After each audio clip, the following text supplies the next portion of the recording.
Hello friend, आप सभी का स्वागत है मेरे YouTube channel GS SST classes with Ganesh Karki.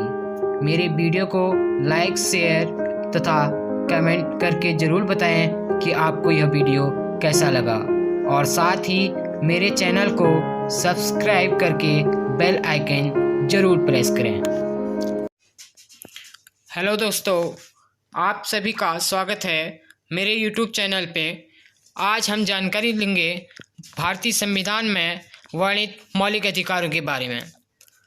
मौलिक अधिकारों की सबसे पहले बात 1215 ईस्वी में ब्रिटेन में राजा जॉन सेकंड ने एक लिखित दस्तावेज प्रस्तुत करके किया था, जिसे अधिकारों का मैग्ना कार्टा कहा गया। ठीक है, जिसे जो अधिकारों का मैग्ना कार्टा कहा गया। 1215 में जो ब्रिटेन में राजा जॉन सेकंड ने एक लिखित दस्तावेज प्रस्तुत किया था, उसे अधिकारों का मैग्ना कार्टा कहा गया।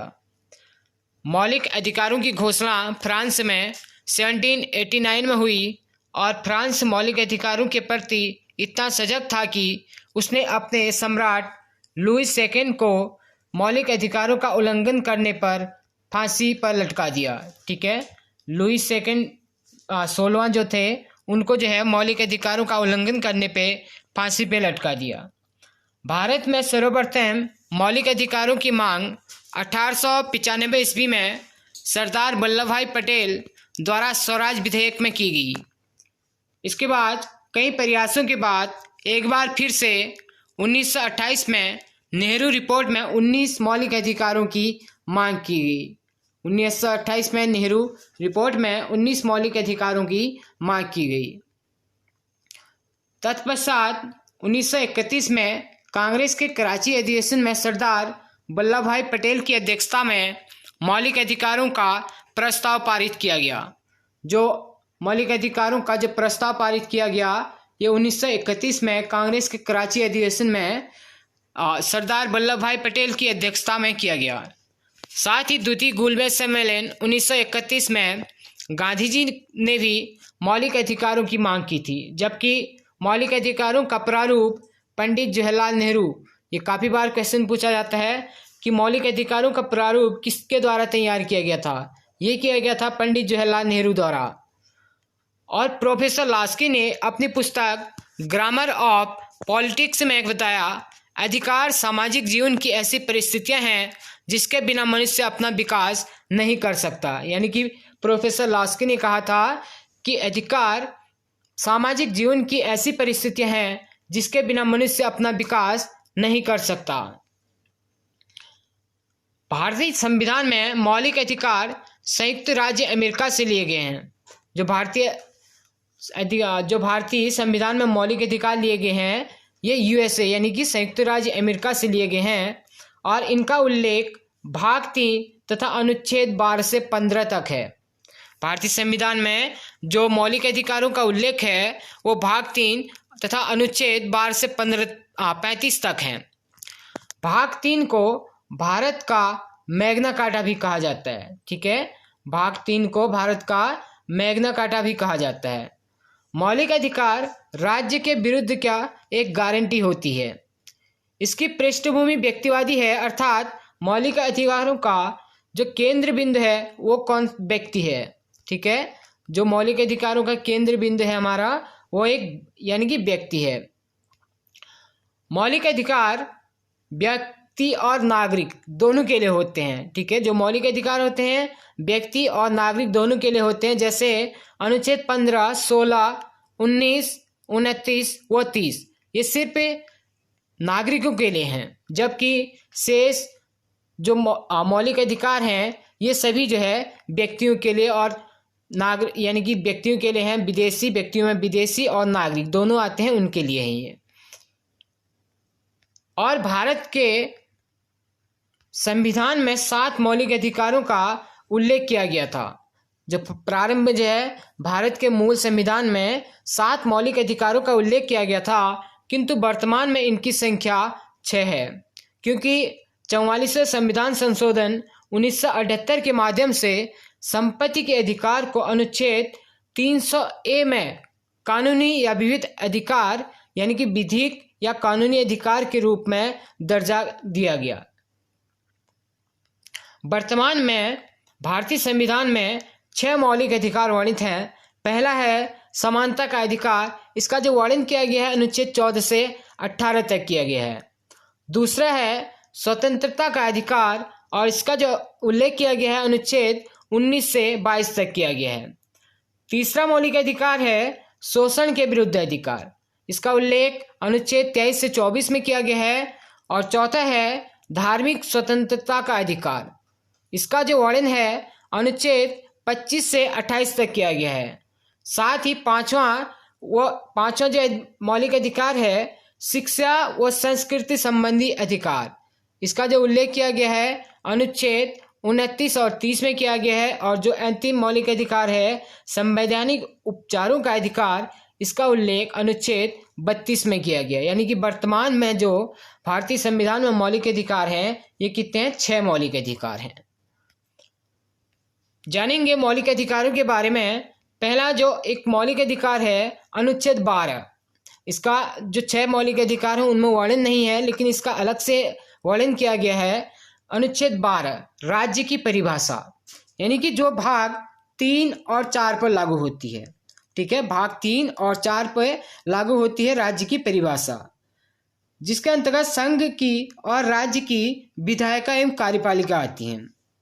और स्थानीय निकाय और सरकारी संस्थाएं व अर्ध सरकारी संस्थाएं राज्य हैं, जिसमें कहा गया है कि संघ की राज्य सरकार यानी कि संघ की तथा राज्य की विधायिका एवं कार्यपालिका, स्थानीय निकाय, सरकारी संस्थाएं व अर्ध सरकारी संस्थाएं क्या हैं? राज्य हैं। अर्थात प्रत्येक सरकारी अधिकारी व कर्मचारी भी क्या है? राज्य का भाग है।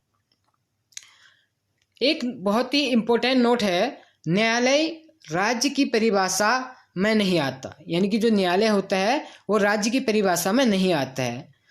और जो राज्य की परिभाषा यानी कि राज्य के अंतर्गत जो आता है परिभाषा के अंतर्गत 10 लाख से अधिक कर देने वाली खेल संस्थाएं भी राज्य की परिभाषा में आती, यानी कि जो खेल संस्थाएं 10 लाख से अधिक जो है कर देती हैं वो भी जो है राज्य की परिभाषा के अंतर्गत आती हैं। अगला अनुच्छेद है अनुच्छेद 13 विधि की परिभाषा, यानी कि जो कानून की परिभाषा है। इसमें पहला है अनुच्छेद 13 का क, यानी कि 13 क में जो वर्णित किया गया है संविधान लागू होने से पहले की विधियां यदि मौलिक अधिकारों का उल्लंघन करती हैं तो इन विधियों को शून्य समझा जाएगा। 13 क में कहा गया अनुच्छेद 13 क में कि संविधान लागू होने से पहले की विधि या यदि मौलिक अधिकारों का उल्लंघन करती हैं तो इन विधियों को शून्य समझा जाएगा। इसे आच्छादन का सिद्धांत भी कहा जाता है। ठीक है, इसे आच्छादन का सिद्धांत या डिक्टेशन ऑफ एस्क्लिप्स इसे कहा जाता है। अगला अनुच्छेद है 13 का ख, यानी कि राज्य कोई ऐसी विधि नहीं बनाएगा जिससे मौलिक अधिकारों का उल्लंघन होता हो। ठीक है, अनुच्छेद 13 ख में कहा गया है कि राज्य कोई भी ऐसी विधि नहीं बनाएगा जिससे मौलिक अधिकारों का उल्लंघन होता है। यदि मौलिक अधिकारों का हनन होता है तो उस विधि को भी क्या शून्य समझा जाएगा। ठीक है, इसे पृथक्करण का सिद्धांत भी कहा जाता है। जो 13 का ख है उसे पृथक्करण का सिद्धांत और 13 का ए जो है उसे आच्छादन का सिद्धांत कहा जाता है। अगला आता है अनुच्छेद 13 का ग, यानी कि अनुच्छेद 13 का ग में कहा गया है कि कोई अध्यादेश, अधिनियम, नियम, आदेश, उपदेश व शासनादेश परंपरा विधि है। यानी कि कोई भी अध्यादेश, अधिनियम, नियम, आदेश, उपदेश और शासनादेश जो परंपरा है वो क्या है? विधि, यानी कि कानून है वो। अगला आता है अनुच्छेद 13 का घ। अनुच्छेद 368 के अंतर्गत किया गया संविधान संशोधन विधि नहीं है। 44वें संविधान संशोधन 1971 के द्वारा यह जोड़ा गया अनुच्छेद 13 घ में कि अनुच्छेद 368 के अंतर्गत किया गया संविधान संशोधन विधि नहीं है। बात जो है जानते हैं कुछ मौलिक अधिकारों से संबंधित जो वाद हुए थे, यानी कि जो केसेस हुए थे मौलिक अधिकारों से संबंधित, उनके बारे में जानते हैं। पहला है शंकरी प्रसाद केस, यानी कि 1951 में हुआ था ये। इसमें सर्वोच्च न्यायालय ने निर्णय लिया था कि मौलिक अधिकारों में अनुच्छेद 368 के अंतर्गत संशोधन हो सकता है। यानी कि जो शंकरी प्रसाद केस हुआ था 1951 में, इसमें सर्वोच्च न्यायालय ने निर्णय दिया था कि मौलिक अधिकारों में अनुच्छेद 368 के अंतर्गत संशोधन हो सकता है, परंतु कोई विधि मौलिक अधिकारों में संशोधन नहीं कर सकती। यानी कि कोई कानून मौलिक अधिकारों में संशोधन नहीं कर सकती है। इसके बाद अगला केस आया था सज्जन सिंह वर्सेस राजस्थान राज्य 1965 में। इसमें भी सेम शंकरीवाद विवाद के निर्णय को ही दोहराया गया था। और तीसरा केस आया था गोलकनाथ केस वर्सेस पंजाब राज्य 1967 में। अब अनुच्छेद इसके अंतर्गत कहा गया था कि अब अनुच्छेद 368 के अनुसार संशोधन नहीं कर सकते, क्योंकि अनुच्छेद 368 में प्रक्रिया का उल्लेख है, ना कि शक्ति का। ठीक है, इसमें कहा गया था कि जो अनुच्छेद 368 में है उसमें प्रक्रिया का उल्लेख है, ना कि शक्ति का। इसके बाद अगला केस आया था 24वां संविधान संशोधन 1971 में।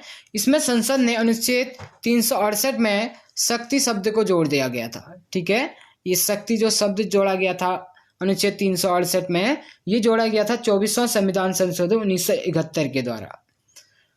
अगला जो केस हुआ था केशवानंद भारती केस, यानी कि यह हुआ था 1973 में। सर्वोच्च न्यायालय ने घोषणा की कि अनुच्छेद 368 के अंतर्गत पूरे संविधान में कहीं भी संशोधन कर सकते हैं, बशर्ते मूलभूत ढांचे पर प्रभाव ना पड़े। यानी कि जो संविधान का मूलभूत ढांचा है उस पर प्रभाव नहीं पड़ना चाहिए। आप संशोधन कर सकते हैं, लेकिन मूलभूत ढांचे पर कोई प्रभाव इसका नहीं पड़ना चाहिए। मूलभूत ढांचे की जो परिभाषा थी वो कौन देगा? न्यायालय देगा। अगला जो केस हुआ था 42वां संविधान संशोधन 1976 के माध्यम से संसद ने अनुच्छेद 368 में खंड 4 और खंड 5 को जोड़ा, जिसके अनुसार संसद संविधान में कहीं भी संशोधन कर सकती है जिसे किसी भी न्यायालय में चुनौती नहीं दे सकते। यानी कि अब जो है आप संशोधन कर सकते हैं, लेकिन किसी भी न्यायालय में उस संशोधन को आप उसके बाद चुनौती नहीं दे सकते हैं। अगला जो केस हुआ था मिनर्वा मिल्स वाद 1980 में। इसमें कहा गया था कि सर्वोच्च न्यायालय में अनुच्छेद 368 के खंड 4 और खंड 5 को अवैध घोषित किया गया। यानी कि सर्वोच्च न्यायालय ने अनुच्छेद 368 के खंड 4 और खंड 5 को अवैध घोषित कर दिया गया। इसके बाद आता है जो वर्तमान स्थिति है इसकी क्या है। इस समय पे मौलिक अधिकारों से संबंधित जो केस होते हैं, मौलिक अधिकारों में संशोधन संसद कर सकती है, जिसे न्यायालय में चुनौती दी जा सकती है। यानी कि जो संशोधन करेगी वो कौन करेगी? संसद करेगी, और इसे जो है न्यायालय में आप चुनौती भी दे सकते हैं। यानी कि संसद जो है संशोधन करेगी और चुनौती कहाँ पे देंगे? न्यायालय में। और न्यायालय किसी भी कानून में किन्हीं बिंदुओं या पूरे कानून को निरस्त या निराशित कर सकती है। ठीक है, यानी कि जो है न्यायालय जो है किसी भी कानून में किन्हीं बिंदुओं या पूरे कानून को निरस्त कर सकता है। इसे ही न्यायिक पुनरावलोकन कहते हैं। ठीक है, इसे ही जो है भारतीय संविधान में न्यायिक पुनरावलोकन कहा जाता है, जिसकी शक्ति सर्वोच्च न्यायालय और उच्च न्यायालय यानी कि दोनों के पास है। जिसकी जो है न्यायिक पुनरावलोकन की जो शक्ति है सर्वोच्च न्यायालय वो उच्च न्यायालय दोनों के पास है। एक बहुत ही महत्वपूर्ण नोट है कि भारत में कोई भी यानी कि भारत में कोई भी व्यक्ति अपने मौलिक अधिकारों को त्याग नहीं सकता, जबकि यूएसए में त्याग सकता है। इसे अधित्याग का सिद्धांत कहा जाता है। ठीक है, इसे जो है अधित्याग का सिद्धांत कहा जाता है। किसे? जो यानी कि भारत में कोई भी व्यक्ति अपने मौलिक अधिकारों को त्याग नहीं सकता, जबकि यूएसए में इसे त्याग सकता है। इसे ही जो है अधित्याग का सिद्धांत कहा गया है। ठीक है, इसके ये था जो मौलिक अधिकार का फर्स्ट पार्ट था, और दूसरे पार्ट में हम चर्चा करेंगे समानता के अधिकार का। ठीक है, धन्यवाद।